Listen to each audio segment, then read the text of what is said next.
അമ്മൂസ് ട്രാവലോഗിൻ്റെ പൈതൃക കാഴ്ചകളിലേക്ക് എല്ലാവർക്കും സ്വാഗതം. ആദി കുംഭേശ്വര ക്ഷേത്രത്തിൽ തൊഴുത വിശേഷങ്ങൾ ഞാൻ കഴിഞ്ഞ വീഡിയോയിൽ പങ്കുവച്ചിരുന്നത് എല്ലാവരും കണ്ടിരിക്കുമല്ലോ. അവിടെ നിന്നും ഇറങ്ങി ഞങ്ങൾ അതിന് തൊട്ടടുത്ത് തന്നെയുള്ള സാരംഗപാണി ക്ഷേത്രത്തിലേക്കാണ് പോകുന്നത്. വളരെയധികം പ്രത്യേകതകളുള്ള ഒരു ക്ഷേത്രമാണ് സാരംഗപാണി വിഷ്ണു ക്ഷേത്രം. അപ്പോൾ അവിടുത്തെ കാഴ്ചകളും കഥകളും അറിയാൻ വേണ്ടി നിങ്ങളും എന്നോടൊപ്പം സഞ്ചരിക്കുമെന്ന വിശ്വാസത്തോടുകൂടി ഞാൻ എല്ലാവരെയും സ്വാഗതം ചെയ്യുന്നു. ശരിക്കും മെയിൻ റോഡ് വഴിയാണ് നമ്മൾ വരേണ്ടത്. ഈ ഒരു ഭൂമാർക്കത്തിൽ ഫീലിക്കാൻ വേണ്ടിയാണ്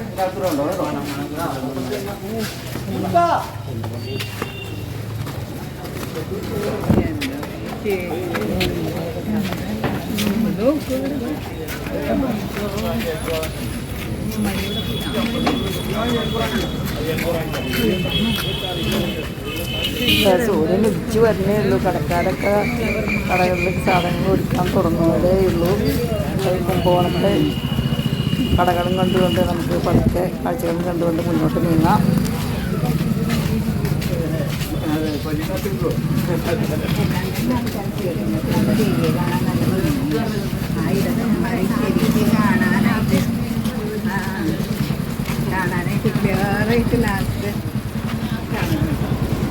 അപ്പോൾ കുംഭകോണത്തെ പ്രഭാത കാഴ്ചകളൊക്കെ കണ്ടുകൊണ്ട് നമുക്ക് പതുക്കെ നടക്കാം കേട്ടോ. ചെറിയൊരു വീഡിയോ ആണ്, അപ്പോൾ എല്ലാവരും അവസാനം വരെ കാണുക. ആ അമ്പലത്തിൻ്റെ ഐതിഹ്യം കേൾക്കാൻ നല്ല രസമാണ്, അത് കേൾക്കുക. വിശ്വാസങ്ങൾ എന്തായാലും ഇങ്ങനത്തെ അമ്പലത്തിലൊക്കെ പോകുമ്പോൾ നമുക്കൊരു പോസിറ്റീവ് എനർജി ലഭിക്കും. അത് ഒരു സത്യമാണ്. നമ്മളോട് ചെല്ലുമ്പോൾ ഒരു പോസിറ്റീവ് വൈബ്സ് കിട്ടും എല്ലാവർക്കും. അത് ഏത് ആരാധനാലയങ്ങളിൽ ചെന്നാലും അത് കിട്ടുന്നോട്ട് ആരാധനാലയം എന്ന് പറയാൻ പറ്റില്ലല്ലോ. ഇവിടുത്തെ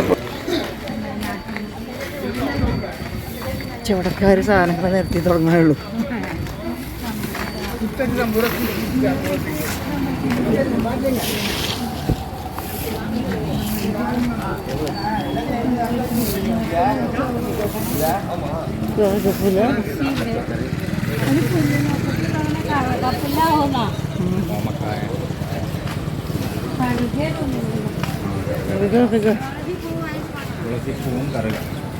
എല്ലാവരും തിരക്കിട്ട് നടക്കുകയാണ്. കാരണം ആ അമ്പലത്തിൽ ഒരു പ്രത്യേക പൂജയുണ്ട്, അത് കാണാൻ പറ്റുമോ എന്നറിയാൻ വേണ്ടിയിട്ടാണ് എല്ലാവരും തിരക്കിട്ട് നടക്കുന്നത്. അതിനെപ്പറ്റി വഴിയാ പറയാം.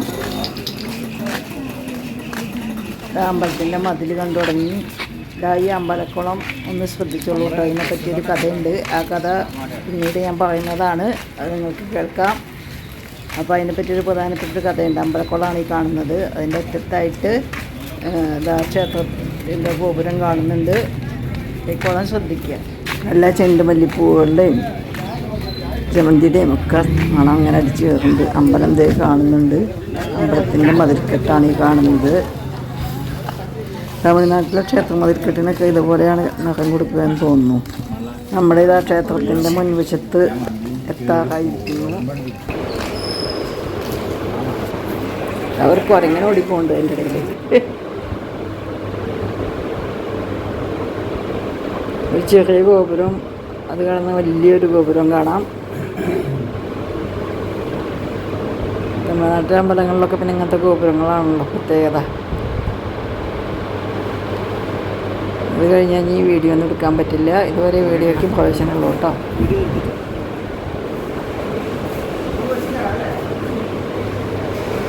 അമ്പലത്തിൻ്റെ ചുറ്റുവട്ടക്കാഴ്ചകൾ ഞാൻ കാണിച്ചതാണ്.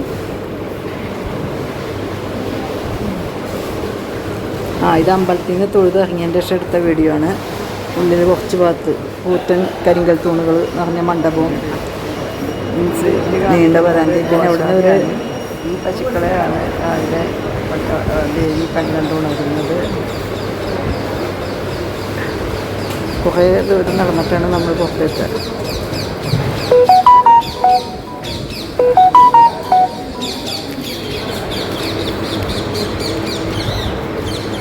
നമ്മൾ പുറത്തേക്ക് കിടക്കുന്ന സ്ഥലമാണിത്. ഇത് ഗോപുരം ഞാൻ പിന്നീടെടുത്താണ്. ബാക്കി വിശേഷങ്ങളൊക്കെ നമുക്ക് നമ്മുടെ കോർഡിനേറ്റർ പറഞ്ഞു തരുന്നതാണ്. ഇവിടെ പ്രത്യേകിച്ച് ഗൈഡൊന്നുമില്ല.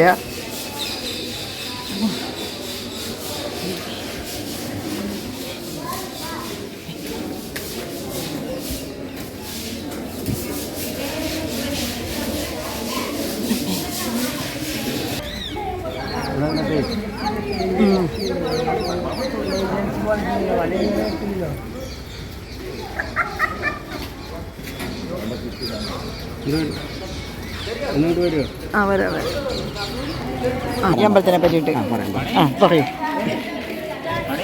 ഇത് സാരംഗവാണി ശ്രീ വിഷ്ണു ക്ഷേത്രമാണ്. കുംഭകോണത്തുള്ള നിത്യപൂജ നടക്കുന്നതിൽ വെച്ച് ഏറ്റവും വലിയ വിഷ്ണു ക്ഷേത്രമാണ് സാരംഗവാണി വിഷ്ണു ക്ഷേത്രം.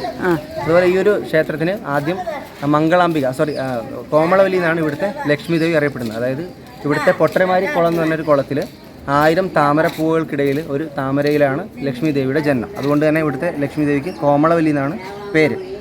നമ്മൾ ആദ്യം തൊഴുന്നത് ലക്ഷ്മി ദേവിയാണ്. അതായത് ആദ്യം തുറക്കുന്ന നടയിൽ പശുവിനെ ആദ്യം കണി കാണിക്കും. മാടിനെ കണി കാണിച്ച് തിരിഞ്ഞു നിർത്തി കണി കാണിച്ച ശേഷം മാത്രം തുറക്കുന്ന ഒരു ക്ഷേത്രമാണ് സാരംഗവാണി ശ്രീ വിഷ്ണു ക്ഷേത്രം. അതും തൊഴിൽ നേരെ വന്നിട്ട് അനന്തശയനത്തിൽ വിഷ്ണു തൊഴിൽ നമ്മൾ പുറത്തിറങ്ങുന്നതാണ്. പിന്നെ എന്തോ കൃഷിയുടെ കാര്യം പറഞ്ഞില്ലേ, കുളത്തിൻ്റെ കാര്യം? അത് ഹേമ ഋഷി എന്ന് പറയും. ആ ഋഷിക്ക് പണ്ട് അതൊരു മിത്താണ്, വിശ്വാസമാണ്. ഹേമ ഋഷിക്ക് ലക്ഷ്മി ദേവി സ്വന്തം മകളായിട്ട് പിറക്കാൻ വേണ്ടിയിട്ട് അവിടെ പൊട്ടരമാരി കുളം എന്നൊരു കുളമുണ്ട്. ആ കുളം നമ്മൾ വരുമ്പോൾ കണ്ട കുളം. ആ കുളത്തിലെ 1000 താമരപ്പൂകളിൽ ഒന്നിലാണ് ദേവിയുടെ ജന്മം. അപ്പം അങ്ങനെ വന്നിട്ട് അതാണ് സംഭവം. അപ്പോൾ ഒരു മിനിറ്റ് കിട്ടും ഇങ്ങനെ ലക്ഷ്മി ദേവി. അപ്പോൾ ഞങ്ങൾ സാരംഗവാണി ക്ഷേത്രത്തിൽ നിന്ന് പുറത്തിറങ്ങിയാണ്.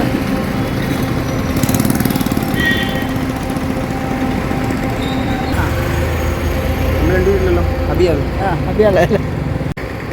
എൻ്റെ കൂടെ നിൽക്കുന്നത് ഗോകുലാണ് ഈ അമ്പലത്തിൻ്റെ കാര്യങ്ങളൊക്കെ പറഞ്ഞു തന്നത്. ഈ ബാക്കിയുള്ള കാര്യം കൂടി കുറച്ച് കംപ്ലീറ്റ് ചെയ്യേണ്ട, അതൊന്ന് കംപ്ലീറ്റ് ചെയ്യുന്നതായിരിക്കും. നമ്മളിപ്പോൾ തൊഴുതിറങ്ങിയത് സാരംഗവാണി ശ്രീ വിഷ്ണു ക്ഷേത്രമാണ്. അപ്പോൾ ഇവിടെ ലക്ഷ്മി ദേവിക്ക് പ്രാധാന്യം എന്ന് പറഞ്ഞു. അപ്പോൾ ലക്ഷ്മി ദേവി ഇവിടുത്തെ 1000 താമരപ്പൂകളിലൊന്നിൽ ജനിച്ചു. അങ്ങനെ ദേവി ഇങ്ങോട്ട് വന്നു, ലക്ഷ്മി ഇങ്ങോട്ട് വന്നപ്പോൾ നമ്മുടെ വിഷ്ണുദേവനും ആനകളെയും കുതിരകളെയും പൂട്ടിയ രഥത്തിൽ താഴെ ഇറങ്ങി വന്ന് ഇവിടെ വാസം തുടങ്ങിയതാണ് ഐതിഹ്യം. അപ്പോൾ എല്ലാവർക്കും ഈ കാഴ്ചകൾ ഇഷ്ടപ്പെട്ട് കാണുമെന്ന് വിശ്വസിക്കുന്നു. ഇനി അടുത്ത കാഴ്ചകളുമായി നിങ്ങൾക്ക് മുമ്പിലെത്തുന്നവരേക്കും നമസ്കാരം പറയുന്നു. സസ്നേഹം, നിങ്ങളുടെ PM കോങ്ങാട്ടിൽ.